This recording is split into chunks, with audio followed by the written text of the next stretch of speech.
Sometimes we kiki about our favorite songs and our favorite shows, and other times we kiki about STDs. I met with 3 young people in New York City to talk about dating, HIV stigma, and what they wish they learned about in sex ed. So I'm glad that y'all could be here and join us. So we have Saquon, Deshawn, and Genesis. I know that you could have been in 18 different places, 18 million different places today, but you joined us today. So I want to thank you very much for being on Kiki's with Louie. So 2018, what is it like to date and or be in relationships? Do they exist anymore? I feel like it's even hard to find someone. Just loyalty in general from people. Like, it's temporary individuals that come into your life and you guys talk, you connect, everything seems great, and then after a couple months, they're just gone. Something happens. It's like maybe like a mutual agreement or a bad breakup, but I don't know what a real relationship really looks like in 2018. I mean, you guys. I would say it depends really what platform you use, because I feel like nowadays we have so much access to like social media, Grindr, all these apps to like, I guess, hook up, that people kind of forget that, when you go to those apps to kind of like meet somebody, there's always something hidden behind it. While if you meet somebody in person, it might be a little different. So I don't think it's dead. I think it's still alive, and I just feel like it's just more difficult now because many people, especially in our age group, they're not really trying to settle down because like they have not figured themselves out. Yeah, I feel like everything is about sex. Like, most guys want sex. Well, the guys I know. It's like, so like sex, and then a relationship is like, yeah, whatever, if it comes, it comes. But mostly everybody's about sex. Are people talking about sex? Like, are people do you think that, young people your age are getting into relationships, saying it's a relationship so that sex can happen? Or do you think that young people are more open around like, hey, let's hang out and maybe just be friends with benefits? Every situation I feel like is different. I mean, it depends on like if the guy is older or younger, and then of course like their mentality. But I get turned off when the first question is like, oh, are you a top, bottom, or a verse? Like, instantly I'm already knowing like this is not gonna get far because you didn't even ask where I grew up. You don't know my last name and you want to know my sexual position right away. It's like you're already implying that you're looking forward to some type of sexual contact. I feel like, especially because the gay community has been attacked so much, that many kids are also, like, let's say, homeless. There's many homeless youth that I know personally, as they're good friends of mine.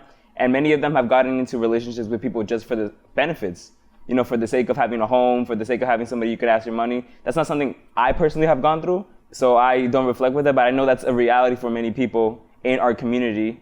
Even our families, sometimes they shame us so much that it's hard for us to even accept ourselves sometimes. So how can we express that to somebody else when we haven't even accepted it ourselves? That's how I feel, What do you think adults get wrong or are not on message when we are talking about sex or relationships with young people? Everybody like that's not gay or doesn't know much, they think just by being around somebody that has HIV or has AIDS, you're going to get HIV. And that is so annoying. If I didn't go to the gay club and be a part of that little world in my school, I wouldn't truly know the full facets of what HIV really is, because just through general education, it's very brief and it's just a definition, because all the teacher's there to do is just do the job of getting you to get that choice right on the exam. For my family, I didn't learn anything about gay sex through them. I feel like everything that I've learned through gay sex has been through my own personal experience. So I guess that's, my own personal experience and my desire to know more about it, so I could get more into it and kind of learn how feel pleasure within myself.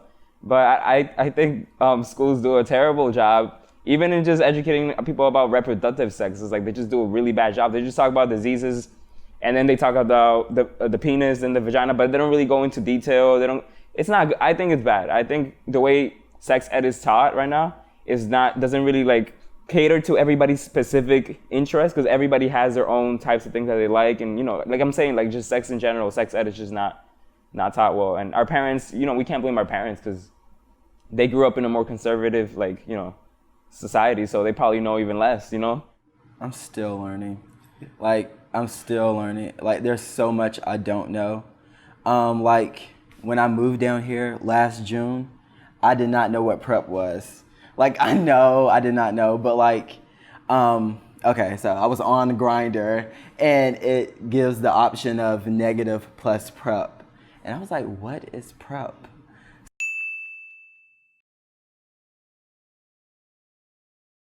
So there's this. There was an option now. I deleted mine. Yeah. But that's crazy. Okay, I deleted mine too.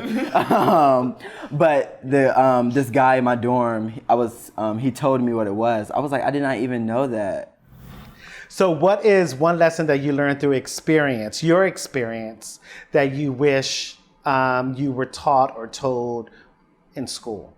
I wish they would have spoken more on anal sex, because I feel like it was just vaginal heterosexual sex that was mainly taught in school. I feel like now, especially in 2018, it should be part of the curriculum to teach about sex between same genders, because it's the now, it's what's happening. It's no longer just something that's so rare. I agree with you, but like think about this, like you know how much backlash they're gonna get, and because there's already some programs that are like implementing like for children to understand the complexity of gender and the fact that you might have a penis, but you might have a different gender identity, and it might be different from your sexual identity. Like you could be a trans woman and still like women, or a trans woman and be like men, you know? So and there's a lot of backlash going on, and like all these conspiracy theories, and because we're still like majority like really evangelical kind of Christian. Trump is president, so I guess that's the difficulty. But I agree with that. Like No, I see. I mean, I want people to be uncomfortable. I feel like that's how you just get people to at least react and be open to it, because people live in ignorance until they're encountered, and they just don't know how to handle it because they were never exposed to it. So that first instance, I feel like if it were something maybe at the high school level, I feel like middle school, okay, parents are going to be like, I don't want my kid learning about this. Yeah. But what, the real life, real world. So I feel like we need to push people in that uncomfortable space where it's just talked about at least in one class throughout their day. We're not forcing some sort of agenda on them about how people should live their lives, but for them to just understand that this is a part of reality, and it's no different than how it's been taught before. It's just we're opening your mind to things that go on in the world, which you might encounter, and this is how you understand it. Because if you don't get it when someone is younger, where their mind is still developing, and then they can grow to a mature mentality, you already have someone with this mature idea of what the world is, and when they experience something like gay sex or hear about it, they're just so turned away from it because they already have that conception of this is how the world's supposed to be. And I just feel like that's just a horrible way for people to think. They should just at least understand some sort of what our reality is. Well, I just want to thank you, Saquon, Deshawn, and Genesis. I'm really humbled to be in your light and in your magic. And I know that your mere presence is changing the world. So thank you for being on Kiki's with Louie.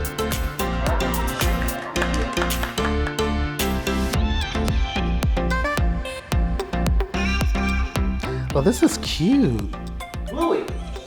Oh, hey. Well, I want to thank you for watching Kiki's with me, Louie. And if you enjoyed this episode, make sure to like and subscribe down below. And I want to hear your thoughts and experiences on this topic. So drop a comment, let's keep the Kikis going.